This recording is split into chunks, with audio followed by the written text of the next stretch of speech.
Well, year after year, large-scale flooding events continue to destroy parts of the upper Midwest. Recently, areas in western Wisconsin have been some of the hardest hit.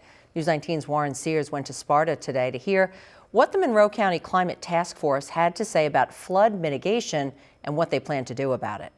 It's going to hollow out our communities. That's the problem. Counties across the state continue to fall victim to large-scale flooding events. You know, people are not going to stay here because we're having these issues. Now, Monroe County is deciding to take action. Set aside the controversy about climate change, that people want to know what can we do, and we need to be that resource here in Monroe County. That's why they brought in the experts, the Iowa Flood Center, which deals with large-scale flooding often. We were invited to come speak to the Monroe County Climate Change Task Force to talk about some of our programs, communicating flood information to the public, and developing flood mitigation strategies within watersheds.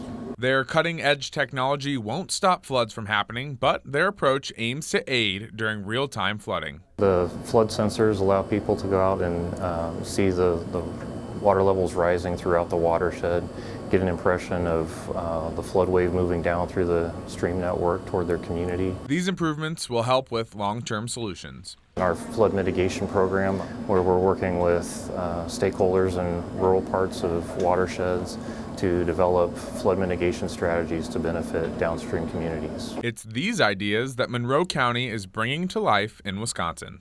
We need to give them options. We need to give them hope. We need to give them the education that we can gain through this process on how we can live in this environment that's changing. Learning how to change with the environment in Monroe County. Warren Sears, News 19. The Monroe Climate Task Force is applying for land use grants to help with initial funding as well as additional help from the state at the federal level, and they hope to have the first stage complete sometime in 2020.